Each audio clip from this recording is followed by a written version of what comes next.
हाँ भाई क्लास, कहाँ है सब लोग? Good evening, good evening, very good evening. घर पे है? हाँ सही है सही है। नहीं घर पे तो है बट क्लास में प्रेजेंट है। Very good. नमस्ते बेटा, नमस्ते नमस्ते। Good evening.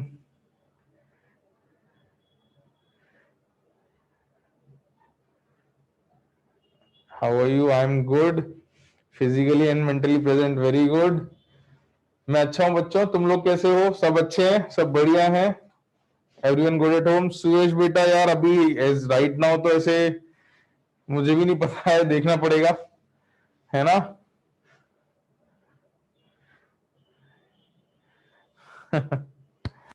हाँ, all good, fine, very good, बहुत ही अच्छा, बहुत ही बढ़िया बच्चों। Very good, very good. तो भाई सब लोग मेंटली एटलीस्ट प्रेजेंट हैं, है ना? सबका ध्यान यही है। तो हम लोग शुरू करें फिर अपनी क्लास आज की। आने की क्लिप में पढ़ रहे थे हम लोग, लास्ट लेक्चर रिवाइज किया। Very good, very good. चलो भाई, तो सुरेश बेटा अलग से बात कर लेंगे अपन इस बारे में, है ना? अभी अपन क्लास की बात कर लेंगे, क्या चल रहा था, अपन क्या पढ़ रहे थे। देखो ये लास्ट टॉपिक तुम लोगों ने ये कुछ एम्फोटेरिक सॉल्ट एंड में लिखा होगा कि बेस का एम्फोटेरिक सॉल्ट के लिए भी फॉर्मूला हमने बना लिया था। जैसा पीएच आता था एसिडिक एम्फोटेरिक सॉल्ट के लिए, वैसे बेस के एम्फोटेरिक सॉल्ट के लिए पीएच का फॉर्मूला आ जाता था ना। ये लास्ट लाइन यही तो लिखी थी सब लोगों ने, है ना? और हमने कहा था कि भाई अपन क्या करेंगे कि इस लेक्चर में सॉल्ट हाइड्रोलिसिस कंप्लीट कर लेंगे। लास्ट के सब सॉल्ट हाइड्रोलिसिस बचा है बस, कहा था ना?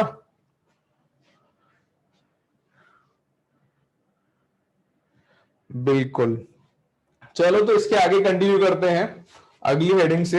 The last heading for salt hydrolysis लिखो बच्चों, hydrolysis of salt of weak acid और वीक बेस। अब अगर एसिड भी वीक हो गया और बेस भी वीक हो गया, अभी तक हमने कोई एक चीज वीक ली थी, इस बार हम लास्ट केस हम वो डिस्कस कर रहे हैं जिसमें दोनों एसिड और बेस दोनों ही अगर वीक हो जाए, उनका अगर सॉल्ट हो, तो फिर पीएच हम कैसे लिखेंगे।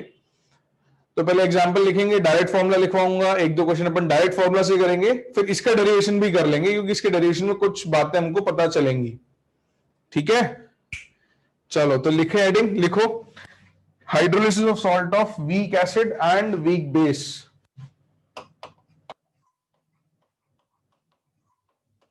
Hydrolysis of salt of weak acid and weak base।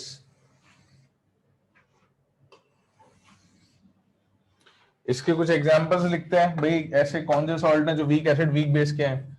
तो यू हैव CH3CONH4, है ना? CH3CO weak acid, NH4 plus weak base. Then you have C6H5 NH3CN, ये वीक बेस और ये वीक एसिड।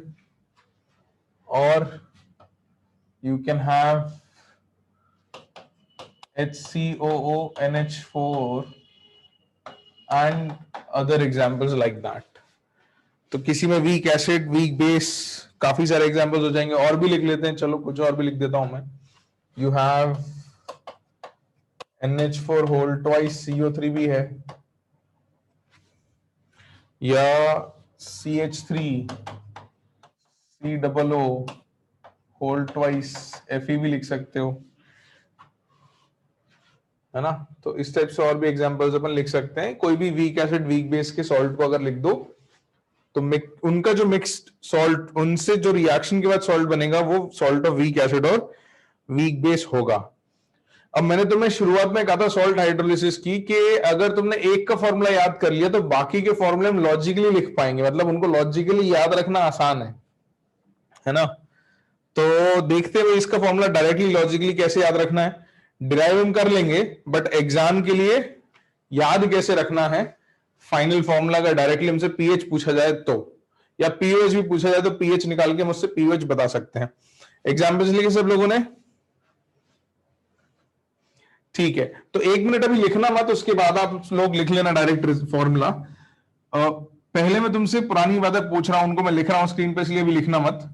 तो भाई जब आपके पास वीक एसिड और स्ट्रॉन्ग बेस था, है ना, तो पीएच का फॉर्मूला आपने क्या लिखा था? 7 प्लस या माइनस क्या था?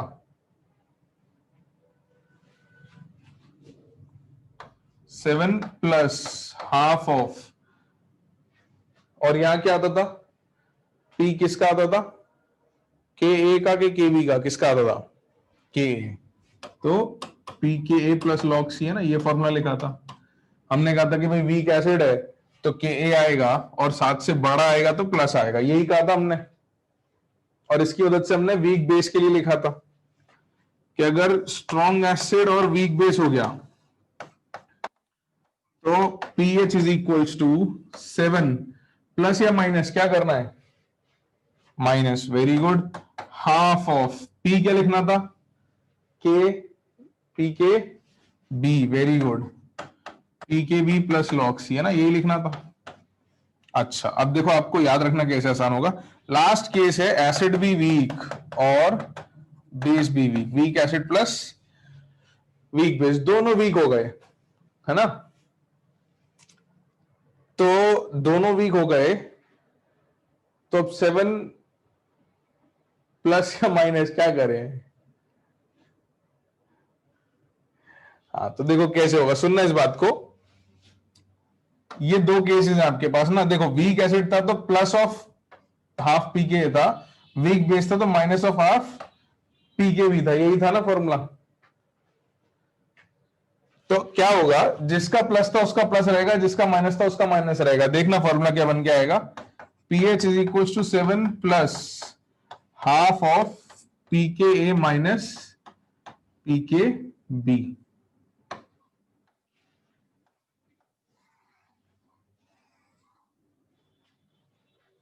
तो जिसका प्लस था उसका प्लस रहा, और जिसका माइनस था उसका माइनस आ गया।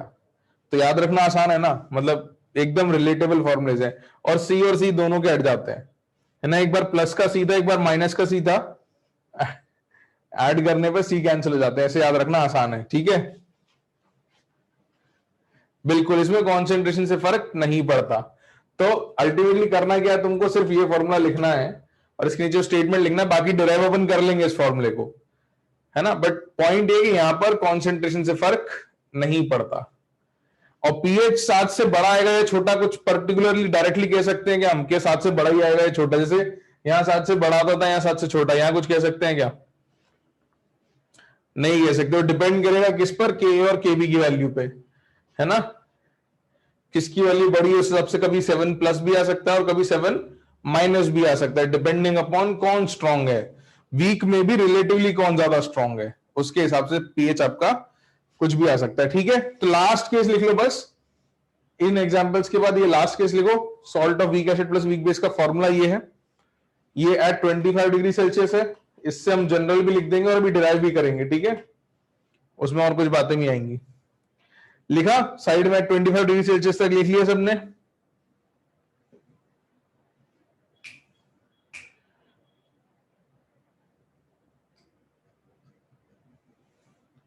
हाँ भाई, 3 ही लोगों के रिप्लाई है, बाकी सबने लिखा है नहीं लिखा? ओके ठीक है। तो जनरल फॉर्मूला भी लिखना होगा, तो एक सेकेंड। ओके, जनरल फॉर्मूला अगर लिखना होगा तो at any temperature T Kelvin pH is equals to pKw by 2 plus half of pKa minus pKb। ये जनरल फॉर्मूला हो गया एट एनी टेम्परेचर। इस पे एक दो डायरेक्ट क्वेश्चंस कर लेते हैं, उसके बाद अपन इसको डिराइव भी कर लेंगे ना। डिराइव करेंगे, अच्छा इसके नीचे एक स्टेटमेंट लिखे, उसके बाद क्वेश्चन करेंगे अपन।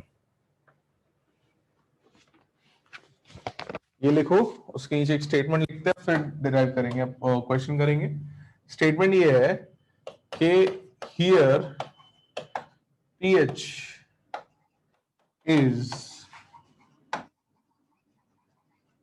independent of, here pH is independent of concentration of salt of weak acid and, चलो अच्छे से लिख देते हैं इसको, salt of weak acid and weak base। इसके बाद करेंगे अपन क्वेश्चन, पहले डायरेक्ट फॉर्मूला बेस्ड क्वेश्चन करेंगे, फिर पूरा डेप्थ में समझ के भी करेंगे। नहीं लाभांश बेटा, salt of weak acid of weak base weak electrolyte क्या होगा? हमने शुरुआत में लिखा था salts are generally strong electrolytes, है ना। सॉल्ट अगर डिसॉल्व होगा तो टूट ही जाएगा, ठीक है। सॉल्ट तो स्ट्रॉन्ग इलेक्ट्रोलाइट है, वीक एसिड या वीक बेस जो होता है वो डिसोसिएट कम होता है, उसके सॉल्ट में तो इंडिविजुअल आयंस हैं, वो टूट जाते हैं। लिखा सबने? तो हम एक दो क्वेश्चन करते हैं डायरेक्ट फॉर्मूला बेस्ड, और फिर इसका डेरिवेशन करके थोड़ा इन डेप्थ क्वेश्चन भी करेंगे एक दो। लिखो क्वेश्चन, बहुत ही सिंपल है ये केसेस, तो जल्दी जल्दी हो जाना चाहिए, लोगों के आंसर आ जाना चाहिए। लिखो pH of 0.1 molar aqua solution of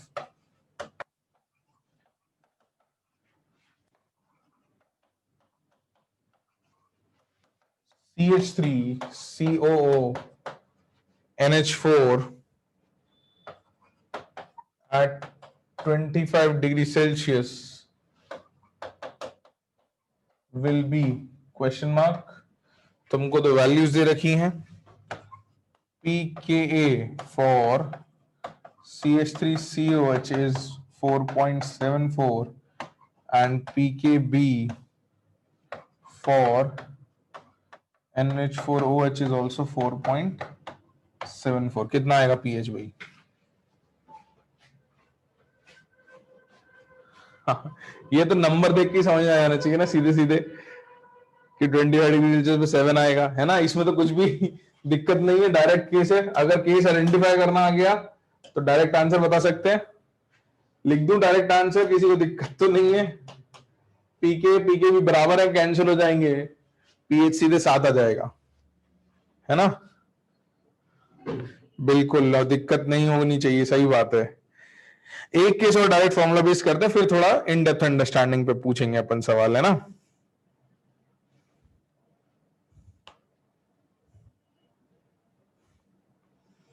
चलो लिखो नेक्स्ट स्लाइड पे अगला सवाल।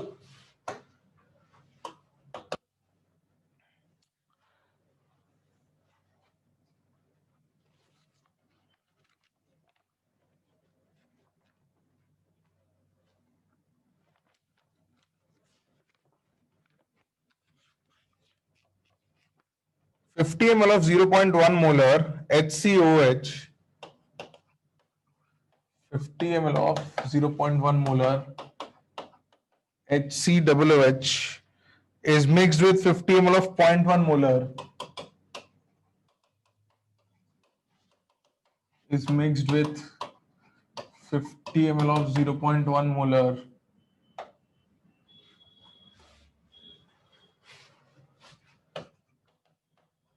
NH4OH at 25 degrees Celsius, at 25 degrees Celsius, full stop. Calculate the pH of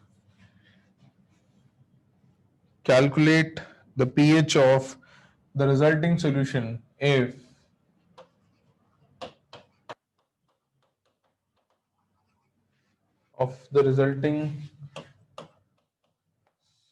if pKa for HCOOH is equal to 3.8 and pKb for NH4OH is equal to 4.8। बताओ, ये भी मुश्किल नहीं है, आसान से ही सवाल है, बट डायरेक्ट फॉर्मूला बेस्ड ये है। फिर अपन इसके बाद देखते हैं कि फॉर्मूला आता कैसे है। कैलकुलेशन मिस्टेक यहां भी कर रहे हैं कुछ लोग। नब ठीक है, एज ठीक है, प्रियल बेटा गड़बड़ है, विनायक गड़बड़ है। कैलकुलेशन मिस्टेक की है अभी भी लोगों ने, नहीं होनी चाहिए भाई कैलकुलेशन मिस्टेक। सब देखो एक बार ध्यान से। pH is equals to 7 plus half of pKa minus pKb। लोगों ने वैल्यूज गलत डाली हैं कुछ लोगों ने। 7 plus half of 3.8 minus 4.8, कुछ लोगों ने 4.8 minus 3.8 कर दिया है भाई, और कुछ लोगों ने हाफ नहीं किया है। हर्षवर्धन बेटा प्रीवियस स्लाइड पे रुक जाओ अभी जाने के लिए। 7 माइनस हाफ आएगा ये, हाँ या ना बताओ भाई, आएगा या नहीं? तो कितनी आएगी वैल्यू? 6.5।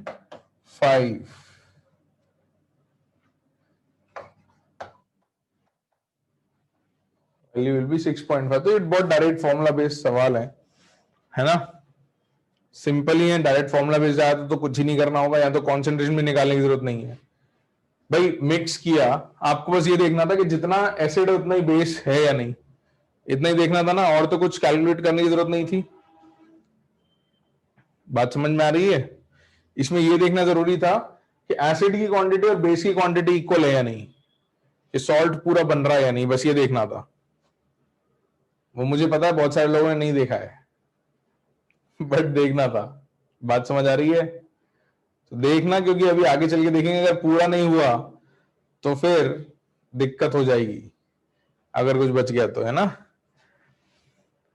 टेम्परेचर तो है, 7 का फॉर्मूला यूज कर रहे हो तो टेम्परेचर तो है ही है, बट ये क्वांटिटीज चेक करनी थी भाई, कि ये क्वांटिटीज जो है 5 मिलीमोल एसिड और 5 मिलीमोल बेस है, तो इक्वल है, सॉल्ट पूरा बन रहा है, इसलिए डायरेक्ट फॉर्मूला लग रहा है ना? तो मतलब क्वेश्चन देखने में कैसा भी हो, वो भी कंसिडरेशन में लेना है अपने को, कि भाई सॉल्ट पूरा बन रहा है कि नहीं बन रहा, कुछ बच तो नहीं रहा सॉल्ट के साथ। ओनली सॉल्ट होगा तभी आप फॉर्मूला लगाओगे, ध्यान रखना इस बात को, ठीक है? तो अभी तो चेक नहीं किया आपने, बट करना चाहिए।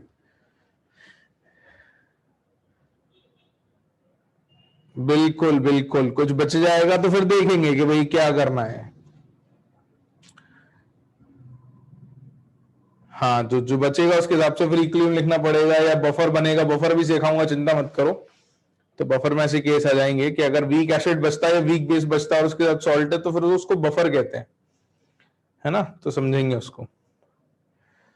लिखा सबने?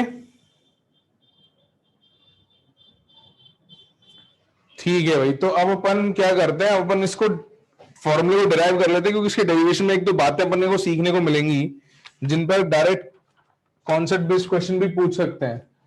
तो वो क्वेश्चन मैं भी आपसे पूछ नहीं सकता क्योंकि आपने डेरिवेशन नहीं किया है, तो भी डेरिवेशन कर लेते हैं। लिख लिया सबने?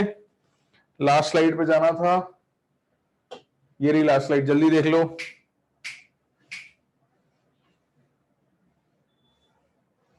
ठीक है, देख ली लास्ट स्लाइड, चलें आगे, डिराइव करें फॉर्मूला।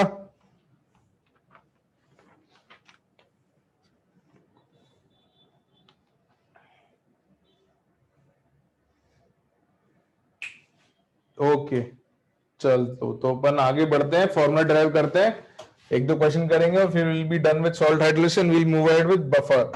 तो भाई हमने एक सॉल्ट ले लिया और देखते हैं इसका फॉर्मूला कैसे निकालेंगे। तो salt of weak acid plus weak base जो है वो है अपने पास, मान लो CH3COO NH4 ले लिया आपने, ये सॉल्ट है। तो CH3COO NH4 पानी में डालोगे, इसकी कॉन्सेंट्रेशन अगर आपने C ले ली है तो ये आपको दो आयंस देगा, CH3CO negative plus NH4 plus, और इनकी कॉन्सेंट्रेशन भी C और C हो जाएगी। और बेटा ये हाइड्रोलाइज करेंगे दोनों, क्योंकि एक वीक एसिड का एनायन है और एक वीक बेस का केटायन है, तो दोनों के लिए हम लिख सकते हैं कि undergoes hydrolysis, both undergo hydrolysis, दोनों का हाइड्रोलिसिस होगा। तो इसके हाइड्रोलिसिस में ये बेस की तरह बिहेव करता है, इसके हाइड्रोलिसिस में ये एसिड की तरह बिहेव करता है। और हम क्या कर रहे हैं कि दोनों का हाइड्रोलिसिस का एक्सटेंट बराबर मान के चलेंगे, क्योंकि अगर बराबर नहीं होगा तो फॉर्मूला उस केस में नहीं लगेगा। तो फॉर्मूला तभी आएगा जब दोनों का एक्सटेंट ऑफ हाइड्रोलिसिस सेम हो या आसपास हो। तो वो कंडीशन लेके ही हम चलेंगे शुरुआत से कि भी दोनों वीक हैं, दोनों का हाइड्रोलिसिस लगभग बराबर होता है। तो क्योंकि वो वीक है, वैल्यूज छोटी होती है, तो हम उसको लगभग बराबर मान के चलते हैं। अब ऐसा होता है कि एक की वैल्यू 1 है और एक की 10 है, तो बात अलग होती। एक की वैल्यू 1 है, एक की वैल्यू 1.5 है, तो ठीक है, हम उसको लगभग सेम मान के चलते हैं। प्लस एक दूसरे को इक्विलिब्रियम में भी इफेक्ट करते हैं, तो आपको इतना सोचने की जरूरत नहीं पड़ेगी, आप तो डायरेक्टली इक्वल लेके चलोगे। यहां तक लिखो और उसके नीचे लिख लेना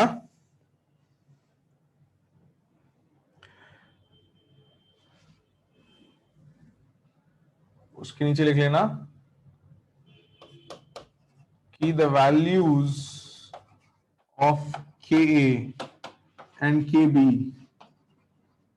are either equal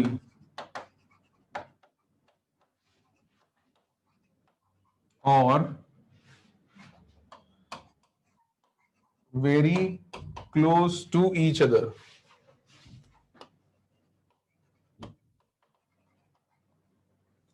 Values of Ka and Kb are either equal or very close to each other. Therefore, we assume the degree of hydrolysis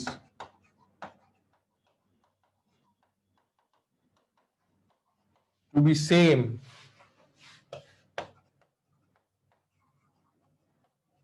for both cation and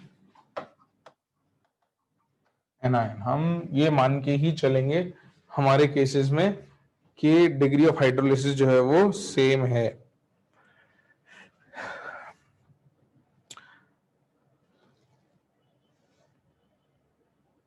यहां तक लिख लो। अब अपन इक्विलिब्रियम लिखना स्टार्ट करते हैं। लिख लिया सबने?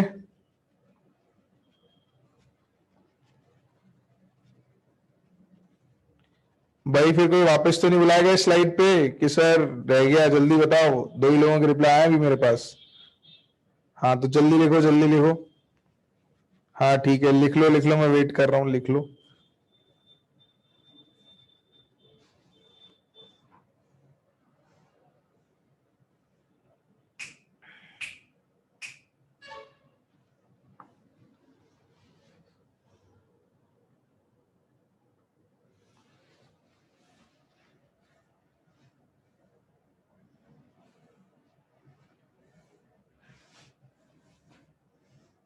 ओके, अब तो लिख लिया सबने? ठीक है, तो CH3 COO negative plus NH4 plus H2O in equilibrium with CH3 COH plus NH4OH। इसका जो हाइड्रोलिसिस कांस्टेंट है, इसको क्या लिखोगे बेटा? KW अपॉन क्या क्या आएगा? जैसे वीक एसिड होता था तो KW अपॉन K आता था, वीक बेस होता था तो KW अपॉन KB आता था। इस केस में क्या आएगा? KW upon Ka and KB। बिल्कुल, this will be KW upon Ka into KB। ये आपका एक्सप्रेशन आ जाएगा। अच्छा, इसकी कॉन्सेंट्रेशन लिखें तो T इक्वल टू 0 पे C ये प्योर लिक्विड था अपना, तो इसकी लिखते नहीं है क्योंकि काम नहीं आएगी। लिख तो सकते हैं कॉन्सेंट्रेशन, बट यूज नहीं करनी पड़ेगी। ये कहीं नहीं लिख रहे। और इक्विलिब्रियम तक आने पर ये C माइनस सी अल्फा, ये C माइनस सी अल्फा, तो ये बनेगा C अल्फा और ये बनेगा C अल्फा।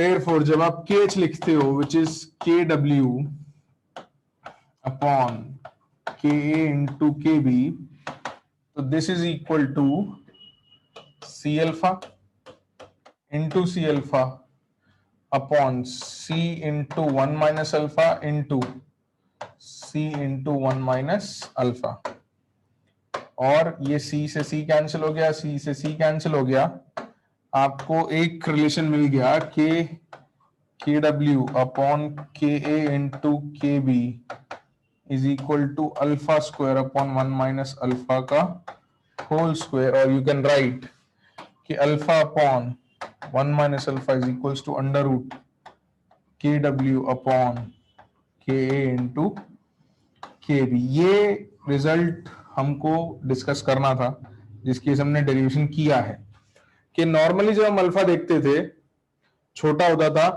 तो 1 माइनस अल्फा को 1 लिख देते थे, तो अल्फा आता था under root KW by KA into something, है ना। कॉन्सेंट्रेशन का एक रोल आता था कहीं ना कहीं, याद आ रहा है हाइड्रोलिसिस में अल्फा में, है ना। यहां पे कॉन्सेंट्रेशन है क्या भाई? नहीं है। तो इसका मतलब क्या हो गया कि अगर salt of weak acid weak base है तो हम कह सकते हैं कि degree of hydrolysis is independent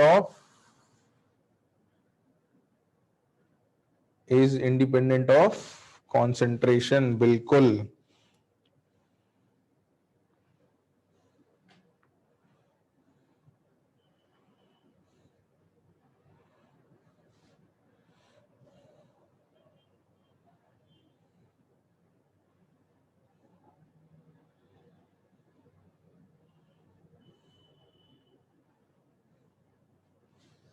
लिखा यहां तक सबने? तो मैं स्टेटमेंट लिखवा दूं सबको।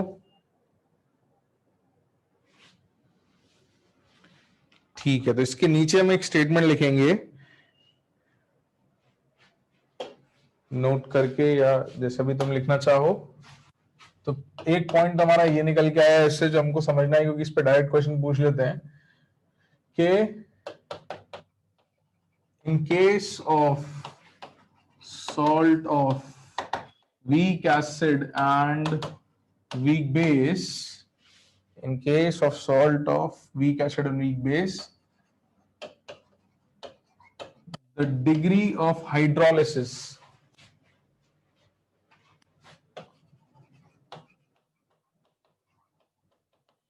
pH तो इंडिपेंडेंट था ही, हमने पहले देखा था। डिग्री ऑफ हाइड्रोलिसिस भी है, तो उसको भी यहां लिख देता हूं मैं कि degree of hydrolysis and pH का स्टेटमेंट हम ऑलरेडी लिख चुके हैं। तो degree of hydrolysis and pH are independent of concentration of salt. तो पीएच तो हमने लिख दिया था पहले भी, बट हमने देख लिया कि अल्फा भी जो है वो कॉन्सेंट्रेशन से इंडिपेंडेंट आता है। अब हमको पीएच चाहिए तो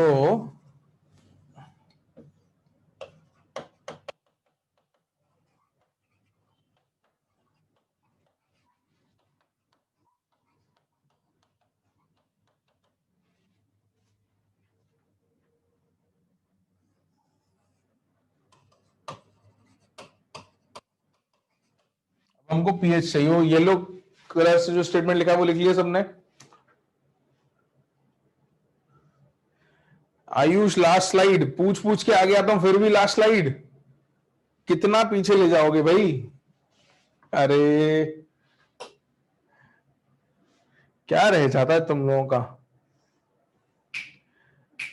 देख लिया, जल्दी आगे बढ़े।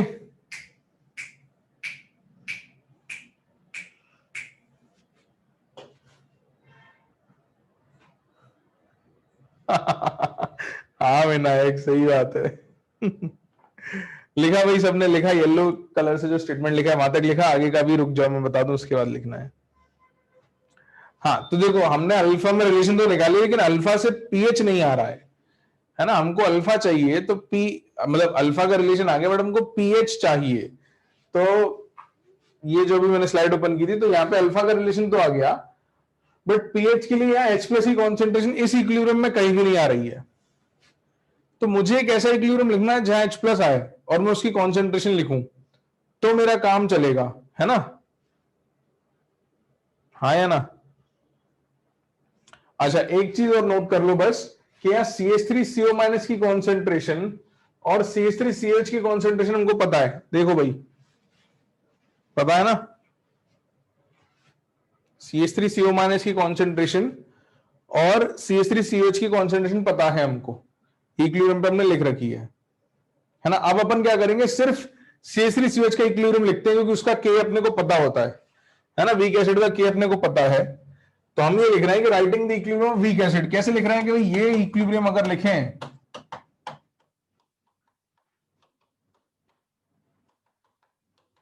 इसका इक्विलिब्रियम कांस्टेंट Ka होता है और इक्विलिब्रियम पे कॉन्सेंट्रेशन हमने लिख रखी है इनकी, किसकी? दो की, तीन में से। CH3CH की कॉन्सेंट्रेशन कितनी लिखी हुई है भाई? C अल्फा लिखी हुई है इक्विलिब्रियम में, देख लो पिछले जो इक्विलिब्रियम लिखा है उसमें C अल्फा लिखा है, कॉन्सेंट्रेशन CH3CH का। और हमने कहा था कि एक ही सॉल्यूशन के अंदर अलग अलग कॉन्सेंट्रेशन नहीं लिखेंगे एक ही चीज की। तो अगर तुमने एक बार इक्विलिब्रियम में इसकी कॉन्सेंट्रेशन C अल्फा लिख रखी है इक्विलिब्रियम पे, तो इसकी कॉन्सेंट्रेशन यहां इक्विलिब्रियम पे C अल्फा ही रहेगी। और इसकी कितनी लिखी हुई है CH3CO नेगेटिव की इक्विलिब्रियम पे कितनी लिखी है? C माइनस C अल्फा, बिल्कुल, या C इंटू 1 माइनस अल्फा लिखी है ना इक्विलिब्रियम पे, यही लिखी हुई है। H प्लस की हमको पता करनी है, ये तो हमको पता करनी है, देखते हैं कितनी है। तो हमने क्या करा कि एक सिस्टम है हमारे पास इक्विलिब्रियम में, उसमें कॉन्सेंट्रेशन हमने लिख रखी थी, सुनना बात को ध्यान से। हमने इक्विलिब्रियम पे कॉन्सेंट्रेशन लिख रखी थी, तो इन कॉन्सेंट्रेशंस में से एक पर्टिकुलर इक्विलिब्रियम हमने दोबारा लिखा जिसमें CH3COH आ रहा है और CH3CO माइनस आ रहा है, क्योंकि उस इक्विलिब्रियम में H प्लस भी होगा और उस इक्विलिब्रियम पे H प्लस की कॉन्सेंट्रेशन हमको पता करनी है भाई, मतलब सॉल्यूशन के अंदर पता करनी है। तो किसी भी इक्विलिब्रियम से पता कर सकते हैं अगर H प्लस उस इक्विलिब्रियम में आ रहा हो तो पहले वाले इक्विलिब्रियम में था नहीं, हमने दूसरा इक्विलिब्रियम लिखा कॉन्सेंट्रेशन, लेकिन जो सॉल्यूशन के अंदर ऑलरेडी हमने एज्यूम करी हुई है वही लेके चलेंगे, उनको बदलेंगे नहीं। अब अपन एक्सप्रेशन लिख लेते हैं कि Ka is concentration of CH3CO minus into concentration of H plus upon concentration of CH3COOH। तो इससे अपने को मिलता है कि Ka is equal to C into 1 minus alpha upon C alpha into concentration of H plus। अब ये C तो फिर कैंसिल हो गया और यहां से H प्लस का आपको एक एक्सप्रेशन मिलेगा, यहां तक लिखो, अगली स्लाइड पे जाके अपन H प्लस का एक्सप्रेशन लिखते हैं। हाँ, हम ये चीज बेस के साथ भी कर सकते थे, लेकिन वहां OH माइनस आता तो उससे POH का एक्सप्रेशन आता, फिर उससे H प्लस का निकाल सकते थे, वो भी कर सकते थे, बिल्कुल, है ना? तो हमने क्या किया, हमने एसिड वाला डायरेक्ट कर लिया कि हमको H प्लस ही चाहिए, पीएच लिखना है तो H प्लस वाला इक्विलिब्रियम लिख लिया। We could have done this with NH4OH also. बस सही बात है वंश, बिल्कुल समझ गए तुम कि अल्फा अपॉन 1 माइनस अल्फा की वैल्यू निकाल चुके हैं, अब सब्स्टिट्यूट कर लेते हैं तो अपना काम बनने वाला है बस, है ना? तो अगली स्लाइड पे वही काम करते हैं।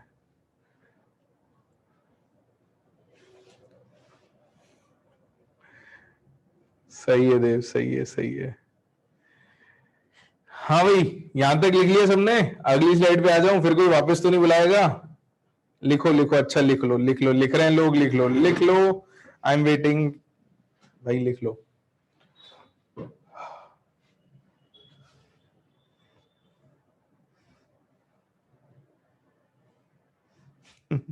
हाँ सोम, क्या कर सकते हैं, चलो कुछ लोगों का हो गया, उसमें से एक दो लोग अभी बचे हैं भाई, करो जल्दी करो।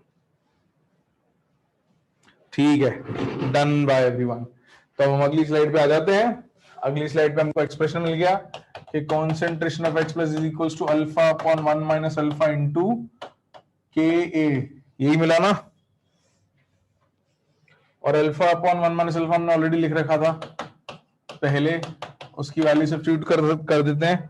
रूट ऑफ KH था तो root of KW by KA into KB into KA, तो concentration of H plus is equal to under root of KW into KA upon KB, negative log ले लेते, तो PH is equal to PKW by 2 plus p के a by 2 minus p k b bye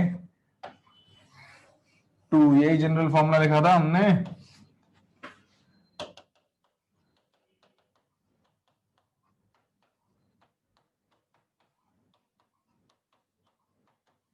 minus p k B, ये हमारा general formula हमने लिखा था, और इससे 25 डिग्री सेल्सियस पर जो फॉर्मूला लिखा था वो आ जाएगा p h is equal to 7 plus half of p के a minus p k b. हाँ भाई आ गया।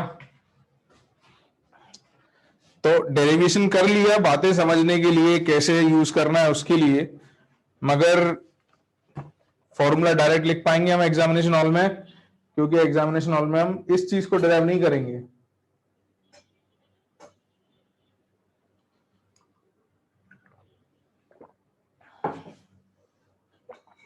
Very good. तो भाई पीएच का सवाल अगर पूछा गया है तो डायरेक्ट फॉर्मूला लगाएंगे, डेरिवेशन नहीं करेंगे, है ना। डेरिवेशन अपन घर पे करेंगे, इसको प्रैक्टिस में रखेंगे। लिखा सबने? अब एक सवाल पूछ लूं तुमसे।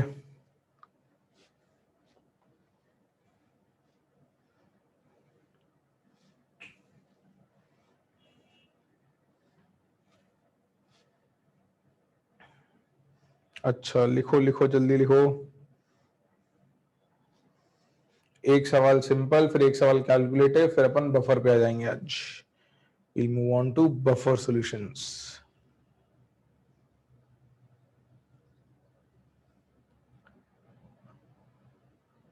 हर्ष बेटा अल्फा इग्नोर भी कर दोगे तो भी एक्सप्रेशन वही आएगा। जैसे तुम यहाँ इग्नोर भी कर देते, 1 माइनस अल्फा को 1 भी लिख देते, तो भी अल्फा की जगह तो यही सब्स्टिट्यूट करना है। तो एक्चुअली अपने को अल्फा को कैलकुलेट नहीं करना पड़ रहा, वैल्यू सब्स्टिट्यूट कर रहे हैं, इसलिए इग्नोर करके लिखो, बिना इग्नोर करे लिखो, कोई फर्क नहीं पड़ रहा ना, तो सब्स्टिट्यूटिंग द वैल्यू। तो इग्नोर वहां भी करोगे तो अल्फा आ जाएगा इक्वल टू दैट। तो कभी अल्फा कैलकुलेट करने को आए तो इग्नोर कर देना, है ना। अल्फा के अल्फा अपन 1 माइनस अल्फा का एक्सप्रेशन है तुम्हारे पास, कभी अल्फा पूछे तो 1 माइनस अल्फा को 1 मान लेना और अल्फा की वैल्यू कैलकुलेट कर देना, और अज्यूम कर लेना अल्फा छोटा, अगर बड़ा आ जाए तो फिर पूरा सॉल्व कर लेना, है ना। ये तो क्वाड्रेटिक भी नहीं है। ठीक है, ये बात समझ में आई ना बाकी लोगों को जो मैंने कहा अभी? ठीक है, तो एक सिंपल सवाल पूछ रहा हूं, फिर अल्फा वगैरह भी कैलकुलेट करा दूंगा तुमको एक आध सवाल में। लिखो, चलो अल्फा वाला सवाल ही पूछ लेता हूं तुमसे। चलो लिखो भाई, the degree of hydrolysis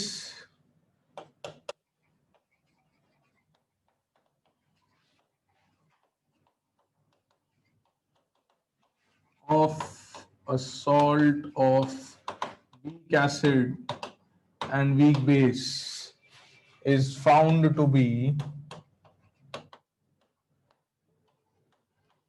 25% at 25 degrees Celsius for 0.1 molar solution. For 0.1 molar solution, full stop. If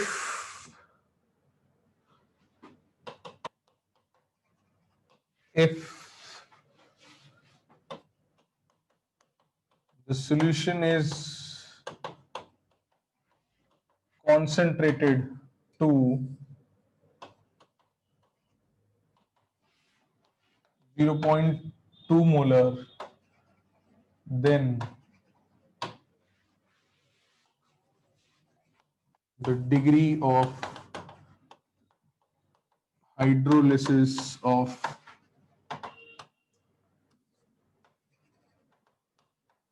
this solution will be, your options are A 50%, B 12.5%, C 75% या फिर D 25%।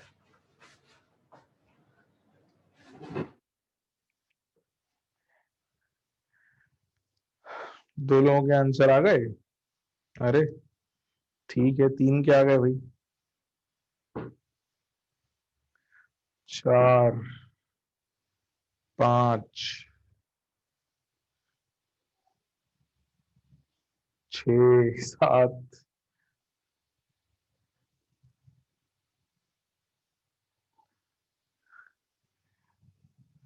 तो आंसर क्या होगा वंश? 8, 9, 10। हाँ, अब लोगों के आंसर आ रहे हैं। सही है, सही है, अब काफी स्वीट से आंसर आ रहे हैं। हाँ।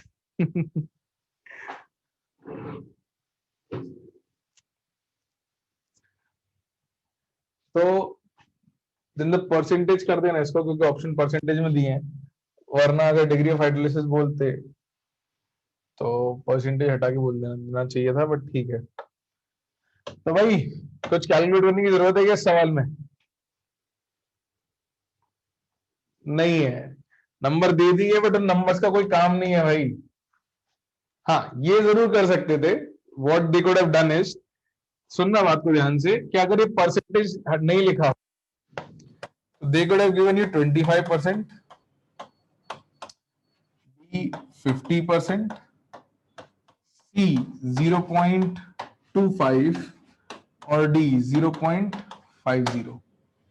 ये थोड़ा वो तुमको मतलब फंसाने का काम कर सकते थे कि उधर बोल देते कि the percentage degree of hydrolysis is 25% और कॉन्सेंट्रेशन डबल कर दी, देन ये परसेंटेज हटा के डिग्री ऑफ हाइड्रोलिसिस पूछ लेते, तो फिर आंसर क्या आता?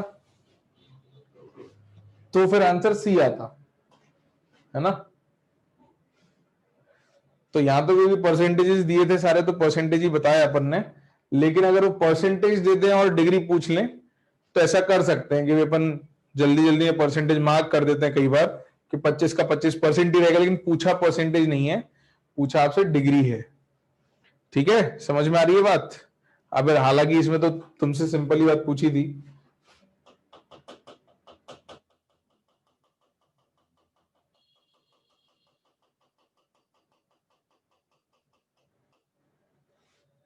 राइट, तो आंसर इज डी। अब थोड़ा कैलकुलेशन बेस भी पूछ लेते हैं तुमसे, कि भाई जहां पे कैलकुलेशन करनी पड़ेगी। लिखो क्वेश्चन। कलर चेंज कर देते हैं क्वेश्चन का। दिख तो रहा है ना कलर? दिख तो रहा ही होगा वैसे, और थोड़ा लाइट कलर ले लेंगे। लिखो, for 0.1 molar aqueous solution of CH3CO NH4, calculate number 1.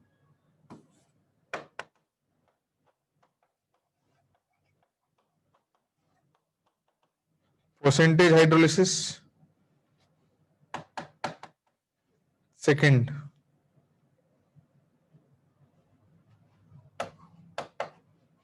pH.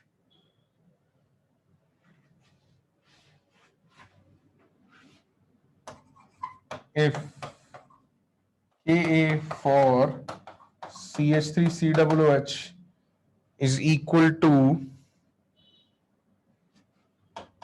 10 to the power minus 5 and Kb for NH4OH is equal to 10 to the power minus 5। ये दो चीजें कर दो, फिर मैं थर्ड चीज और पूछूंगा इसी में।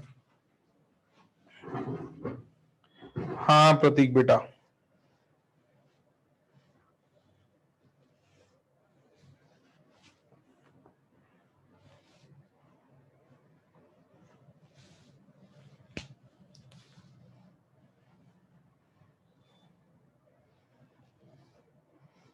हाँ प्रकार ठीक है, वंश ठीक है बेटा।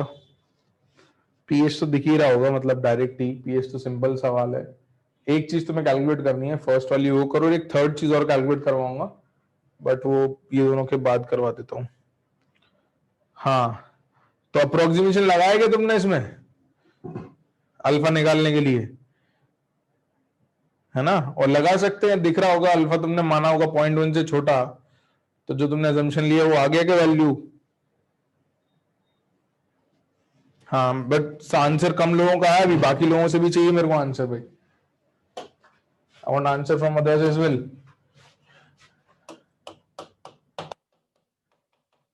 Alpha upon 1 minus alpha is under root kw by ka into kb। तो हम अज्यूम कर लेते हैं कि लेट अल्फा भी less than 0.1, therefore 1 minus alpha is approximately 1,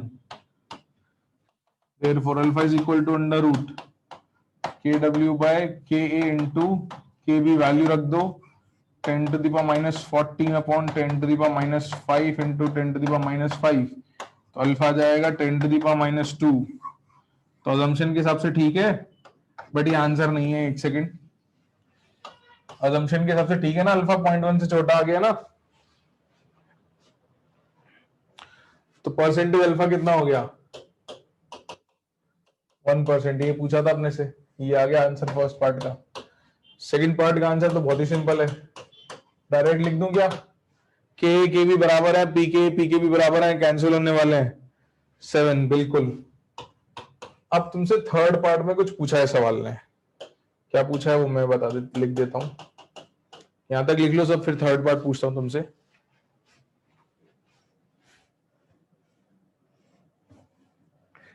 done by everyone.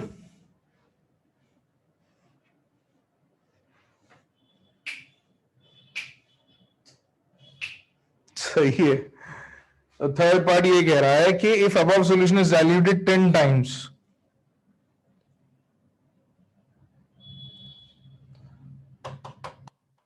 if above solution is diluted 10 times, then calculate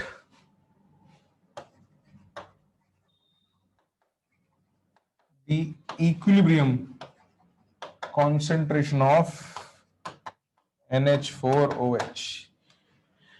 अगर तुमने solution को 10 टाइम्स डाइल्यूट कर दिया, कॉन्सेंट्रेशन 10 गुना कम कर दी, तो NH4OH की कॉन्सेंट्रेशन बतानी है तुमको।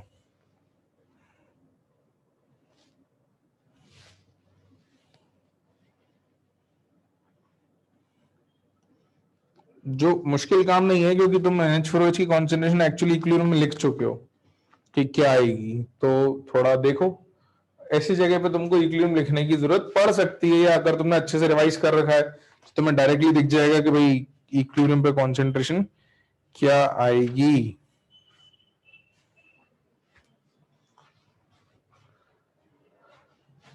अब आंसर एश बेटा, ये किसकी कॉन्सेंट्रेशन आई है एक बार देखना। नहीं अर्जुन, गड़बड़ है बेटा, अभी तक तो सबके आंसर गड़बड़ आ रहे हैं। अच्छा, अल्फा में कोई फर्क आएगा क्या, पहले तो ये बताओ यार। अल्फा में कोई फर्क है क्या? नहीं है, तो किस में फर्क आएगा? कॉन्सेंट्रेशन में। किसकी? सॉल्ट की में ना, सी तो कॉन्सेंट्रेशन सॉल्ट की है ना। तो मुझे अभी पहले ये बताओ कि NH4OH की इक्विलिब्रियम पे कॉन्सेंट्रेशन क्या लिखी है तुमने? C alpha. हाँ, अब सही आंसर आ रहा है। देव ठीक है बेटा, प्रखर ठीक है, हाँ सी अल्फा। तो अब सी निकालो नया, और अल्फा तो पता ही है तुमको भाई। Concentration of NH4OH at equilibrium c alpha. अब अल्फा तो फिक्स है तुम्हारा 0.01, और सी न्यू कॉन्सेंट्रेशन जो है that is old concentration by 10, that is 0.1 by 10। तो न्यू कॉन्सेंट्रेशन कितनी आ गई? 0.01 आई ना।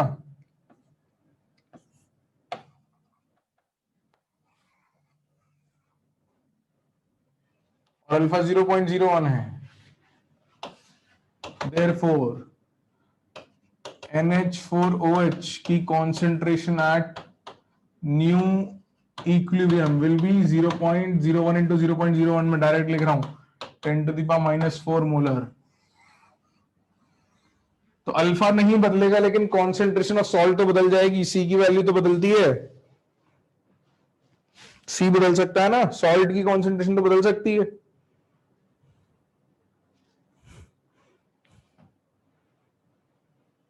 सही है देव, बढ़िया बढ़िया, समझ में आया। तो अगर कभी कैलकुलेशन बेस्ड आएगा तो थोड़ा ऐसे आप पूछा जा सकता है, और भी मतलब चीजें पूछ सकते हैं। तो इक्विलिब्रियम इसलिए अपन ने लिख लिया, डेरिवेशन इसलिए कर लिया कि कभी बीच में से कुछ पूछ लिया जाए तो डेरिवेशन अपने पास है। ऑलराइट, देख लो भाई, लिख लो। अब इस स्लाइड पे नहीं आएंगे क्योंकि अब अगला टॉपिक ही शुरू होगा, मतलब सॉल्ट हाइड्रोलिसिस की, ये आखिरी था।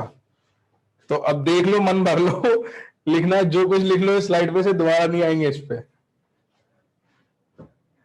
अब नया हेडिंग शुरू करेंगे अपन।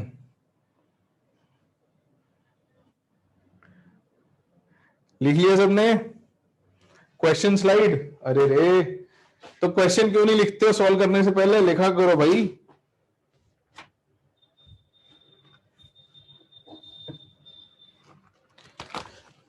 लिख लिया, चले आगे।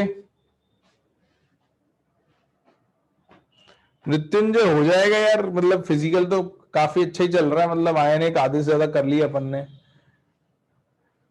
एक ही चैप्टर बच रहा है इसके बाद, थर्मोडायनेमिक्स बस। ठीक है, बढ़े आगे। अब तो हो गया, नेक्स्ट हेडिंग पे आ जाए, बफर। चलो भाई, नया हेडिंग। बहुत सारा सॉल्ट हाइड्रोलिसिस पढ़ लिया हमने, लिखो नेक्स्ट हेडिंग। सॉल्ट हाइड्रोलिसिस खत्म हो गया यहां पर।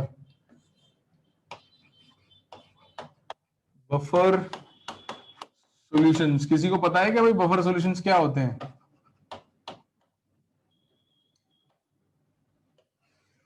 कुछ कहीं पढ़ा होगा तुमने, ब्लड ब्लड भी बफर होता है, ब्लड कोलॉइड का भी एग्जांपल होता है।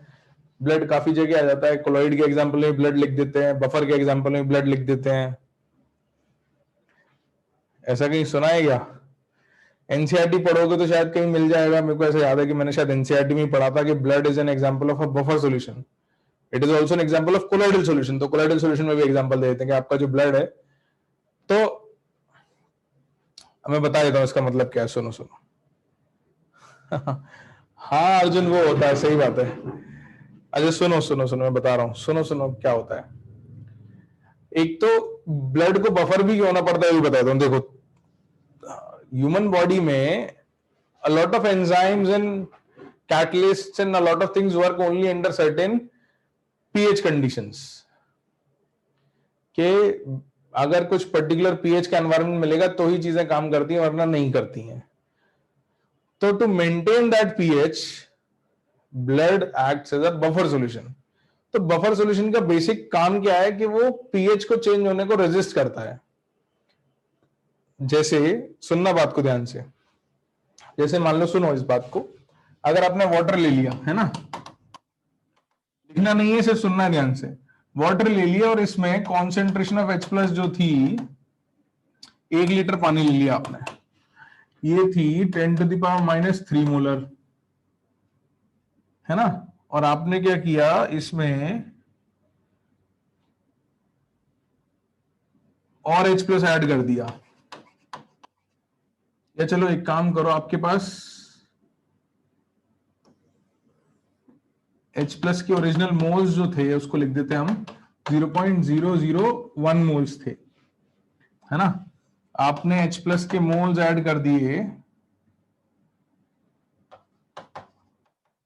0.009 ऐड कर दिए, तो नए H+ के मोल्स कितने हो जाएंगे भाई? ऐड कर दिए अगर आपने मोल्स, तो कितने हो जाएंगे? 0.01। तो यहां पर आपका पीएच आता 3, यहां कितना आ जाएगा पीएच? 2। ये तब है जब आपने पानी में ऐड किया ना। अगर आपने 1 लीटर पानी में H+ डायरेक्ट ऐड किया तो पानी रेजिस्ट नहीं करता, है ना। पानी does not resist the change in concentration, कि भाई पहले इतनी थी तो पीएच इतना था, आपने इतने और ऐड कर दिए तो पीएच उसके हिसाब से आ जाएगा, है ना। अब बफर क्या काम करता है? अगर यहां पानी की जगह बफर सॉल्यूशन होता तो वो पीएच में चेंज को रेजिस्ट करेगा। रेजिस्ट करने का मतलब क्या है कि ओरिजिनली पीएच 3 था, H प्लस हमने इतना ऐड किया कि पीएच पहुंच जाना चाहिए था 2, लेकिन बफर कोशिश करेगा कि 2 तक ना पहुंचे, पीएच मान लो ये रह जाए 2.8 ही रह जाए या 2.7 ही रह जाए।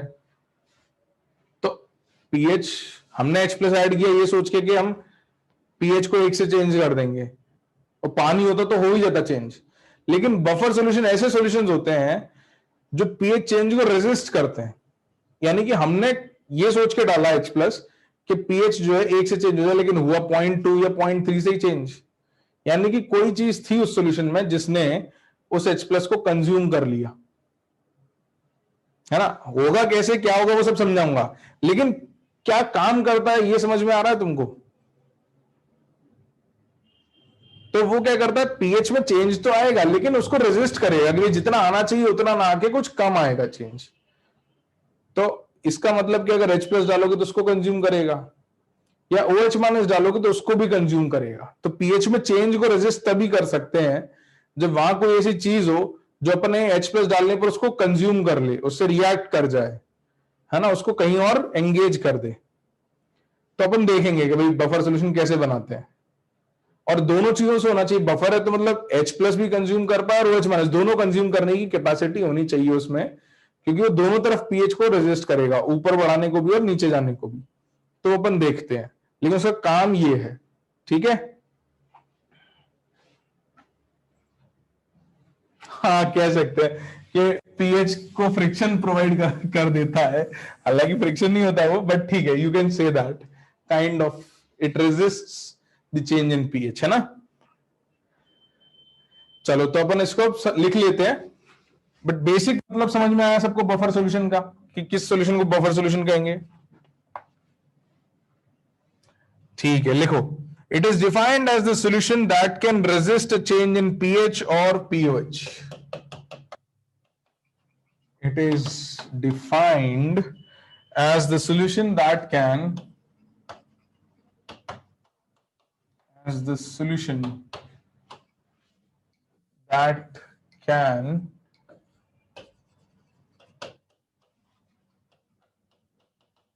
resist change in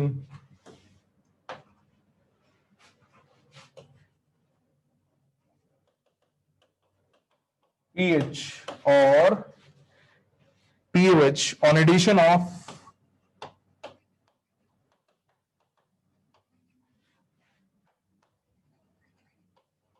small amounts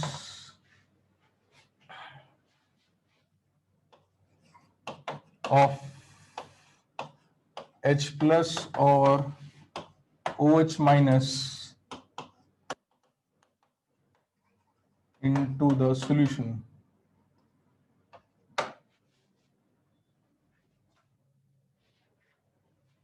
Into the solution. एक टर्म इससे रिलेटेड है, वो भी हम यहां डिफाइन कर लेते हैं, उसको आगे जाके यूज करेंगे। Buffer capacity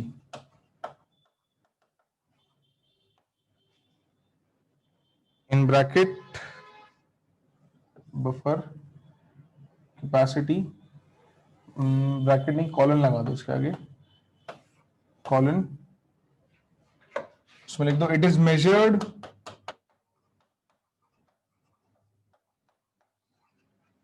it is measured using buffer index in bracket phi,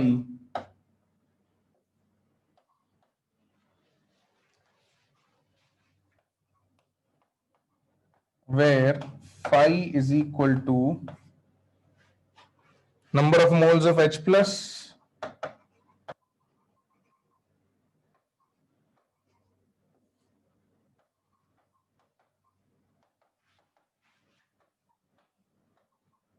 or OH minus added number of moles of H plus or OH minus added per liter of solution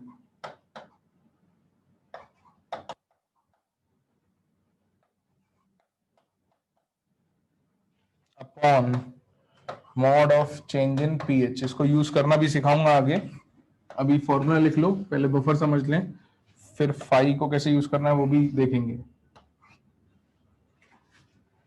number of moles of H plus और OH minus added पर litre of solution upon mod of change in pH.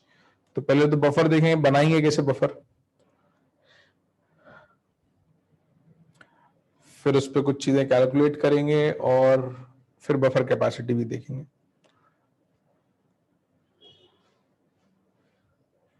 लिखा यहां तक सब लोगों ने?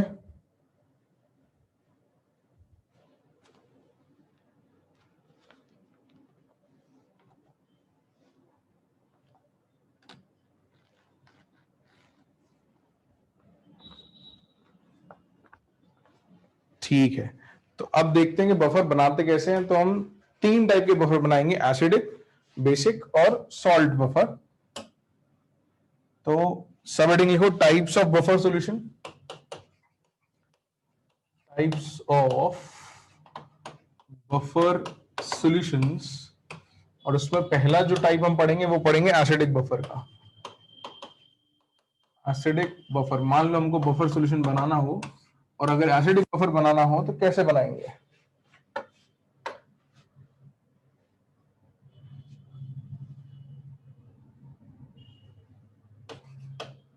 Acidic buffer colon, उसमें लिखो a solution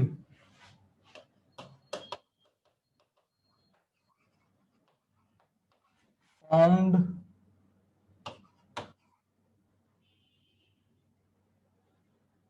by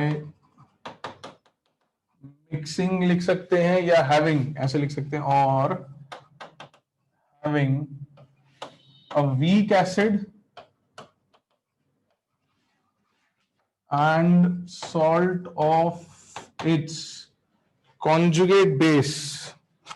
Weak acid and salt of its conjugate base.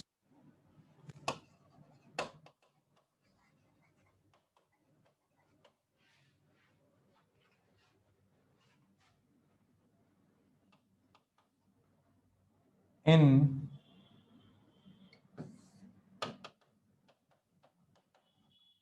certain proportions can act as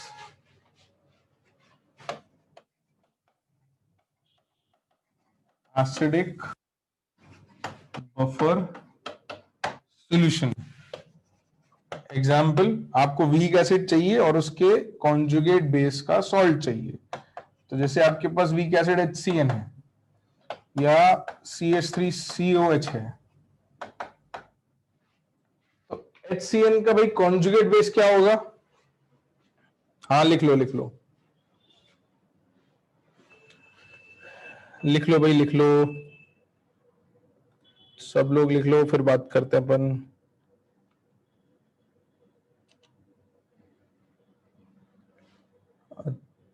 अच्छा, आंसर आने लगे। अच्छा, एक सेकंड रुकना जरा, पैनलिस्ट इज सेइंग समथिंग। एक सेकंड, एक सेकंड, जरा पैनलिस्ट कुछ कह रहा है।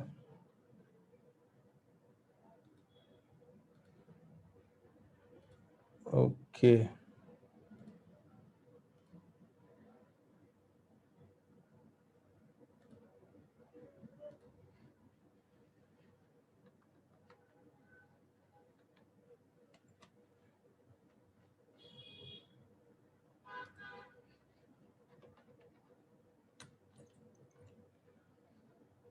हाँ भाई लिख लिया।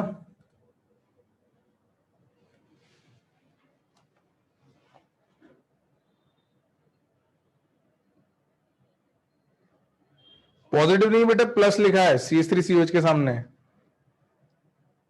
हाँ मृत्युंजय, लो देख लो जल्दी से।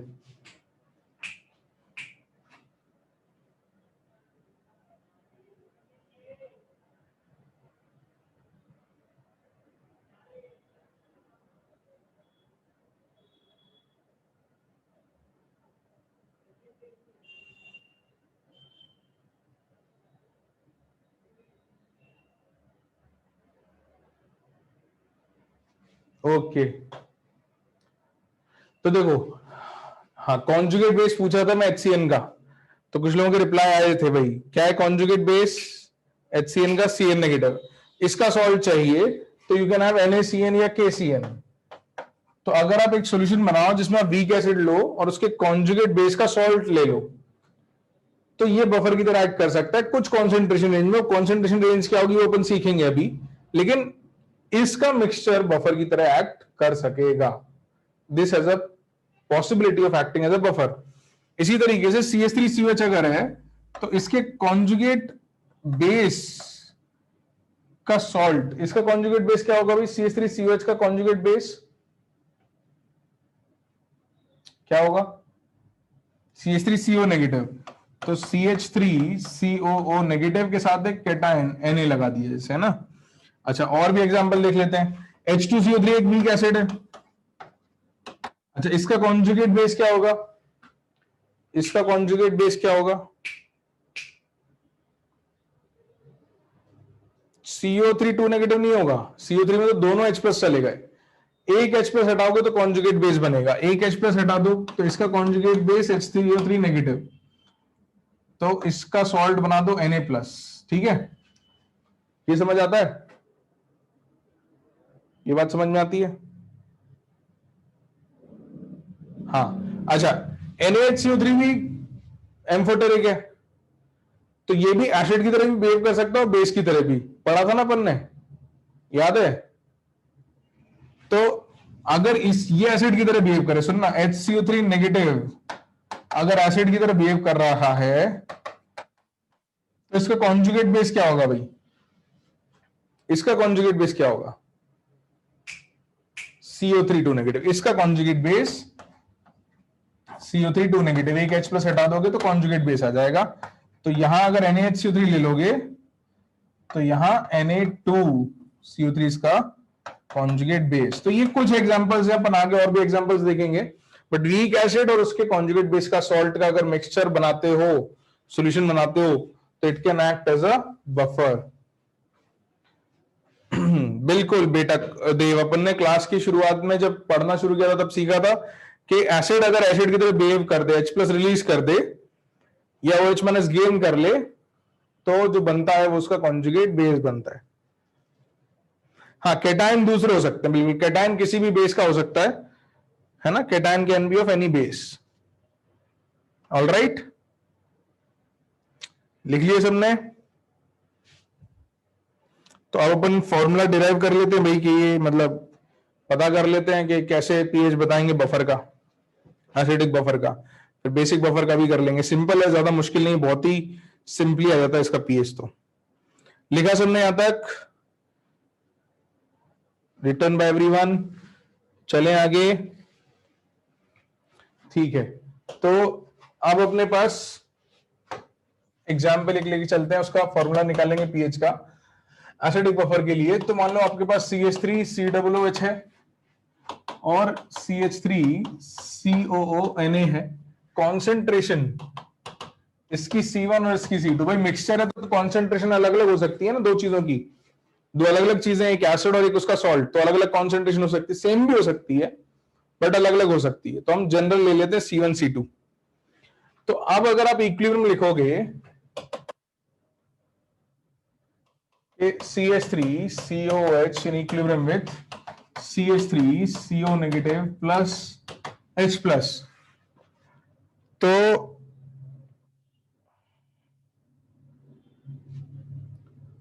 ये T इक्वल टू 0 पर ये C1 है, ये C2 है, ये कुछ भी नहीं है। तो T equal to T equilibrium तक कुछ चेंजेस हो जाएंगे, या रुको एक काम करो, इसको मत ही लिखो, रुक जाओ, यहां तक लिखो इक्विलिब्रियम, और इसका एक डिसोसिएशन कांस्टेंट K लिखते हैं अपन। तो K का जो एक्सप्रेशन आएगा वो आएगा concentration of CH3CO negative into concentration of H plus upon concentration of CH3COOH।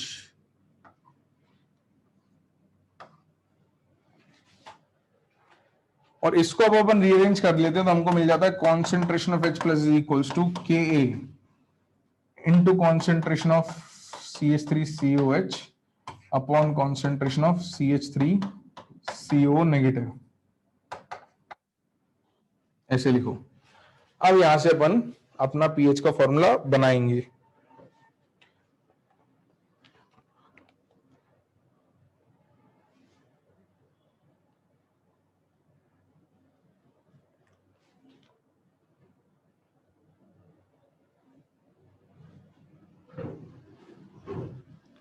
तो देव बेटा एक स्टेप में मल्टीपल H प्लस रिलीज नहीं कर सकते ना, बताया था आपको। एक स्टेप में एक ही H प्लस रिलीज हो सकता है, इक्विलिब्रियम के एक स्टेप में एक ही H प्लस रिलीज होगा। तो कॉन्जुगेट एसिड बेस पेयर में हमेशा एक का फर्क होगा, या तो एक H प्लस का या एक OH माइनस का। ओके, यहां तक लिखा सबने?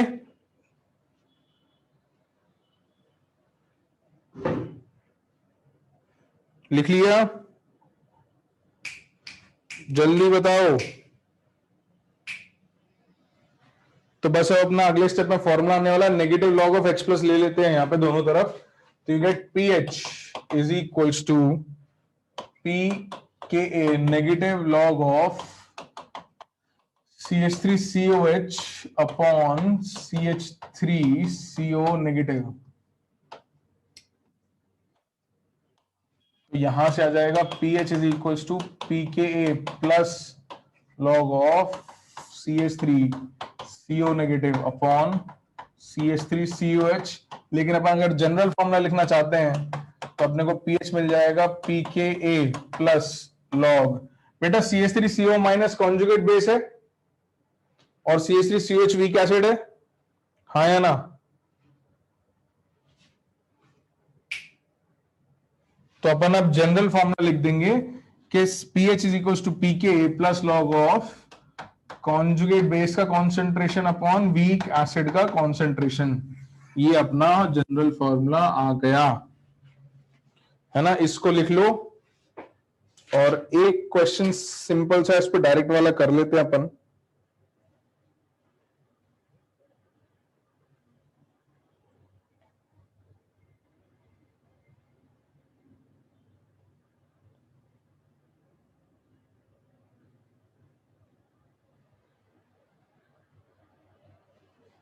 लिख लो जल्दी से, और अपन एक क्वेश्चन इस पे जल्दी से कर लेते हैं, फिर अपन आगे बढ़ जाएंगे।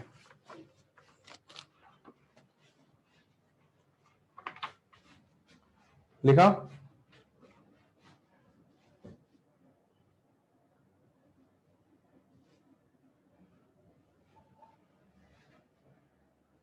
Okay, question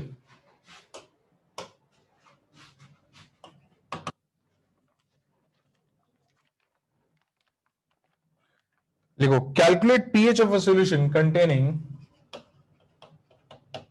calculate pH of a solution containing 0.1 molar of HCOOH and 0.1 molar of HCOONA if pKa for HCOOH is equals to 3.74।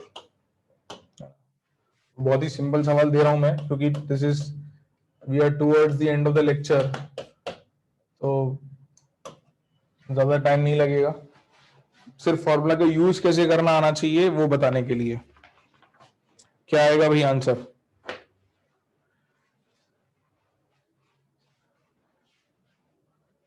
PH आ जाएगा direct, pH is equals to p के a plus log conjugate base weak acid. समझ में आना चाहिए कि acid एक buffer है ना, सबसे इंपॉर्टेंट बात ये समझ में आना चाहिए कि एसिड एक बफर है। तो पीएच एक बार समझ में आ गया तो फॉर्मूला लग जाएगा। क्वेश्चन में दिक्कत क्या आएगी कि आपको आइडेंटिफाई करना आना चाहिए कि बफर है। ऑलराइट, वीक एसिड उसी के कॉन्जुगेट बेस का सॉल्ट। अभी तो आपको आइडेंटिफाई हो रहा है क्योंकि अपन पढ़ ही रहे हैं, बट एग्जामिनेशन मॉल में तो आपको डायरेक्ट केस आएगा, तो आपको समझ में आना चाहिए कि ये बफर सॉल्यूशन है। तो भाई वैल्यूज रख दो। तो pH is equal to p K की वैल्यू कितनी दे रखी है? 3.74 plus log 0.1 upon 0.1 pH is equal to 3.74 आ जाएगा। log 1 की वैल्यू क्या होती है? 0, है ना, log 1 is 0। ठीक है, तो टास्क फॉर्मूला लगाना नहीं है, टास्क के बफर को आइडेंटिफाई करना कि बफर आइडेंटिफिकेशन आता है या नहीं आता है। कि क्वेश्चन एग्जामिनेशन हॉल में लिख के नहीं आएगा कि बफर का सवाल है। आपको समझना है कि सॉल्ट हाइड्रोलिसिस है कि बफर है, कि सिर्फ वीक एसिड का केस है, कि सिर्फ वीक बेस का केस है। बात समझ आ रही है? बिल्कुल। तो थोड़ा सा आप चाहो, मतलब रिवाइज तो करना ही है, आप चाहो तो थोड़ा सा बफर रीड करके आ सकते हो, है ना। बफर एनसीईआरटी में भी दिया हुआ है, थोड़ा सा वहां से रीड करना चाहो वहां से कर लो, मॉड्यूल से करना चाहो मॉड्यूल से कर लो, but read it a little, बाकी अपन कर लेंगे। इसमें क्वेश्चंस में सॉल्विंग मुश्किल नहीं होता, बस बफर आइडेंटिफाई करने में टास्क लगता है। तो बफर आइडेंटिफाई करना सीखना है अपने को धीरे धीरे। ऑल राइट, ठीक है क्लास, लिख लिया ना सबने? हाँ, तो ठीक है, अपन काफी चैप्टर कर चुके हैं, मोर देन हाफ अपन पढ़ चुके हैं। बफर काफी खत्म हो जाएगा अगले लेक्चर में। इसके बाद आपके दो टॉपिक बचते हैं, एक होता है टाइट्रेशन, एक होता है सॉल्ट सॉल्युबिलिटी। तो थ्योरी वाइज बहुत ज्यादा पार्ट्स नहीं रहेंगे उसमें, क्वेश्चंस ही ज्यादा रहेंगे। उसमें इक्विलिब्रियम भी कम यूज होगा, टाइट्रेशन में तो इक्विवेलेंस पॉइंट यूज होगा, और केसेस सारे जो अपन ने पढ़े हैं उन्हीं में से कुछ यूज होंगे। और सॉल्युबिलिटी में बस साइमल्टेनियस इक्विलिब्रियम लगेगा, तो अपन यूज कर लेंगे, है ना। ठीक है,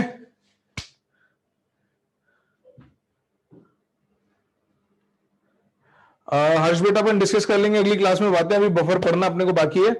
तो आज का लेक्चर अपन यहां रोक लेते हैं, है ना।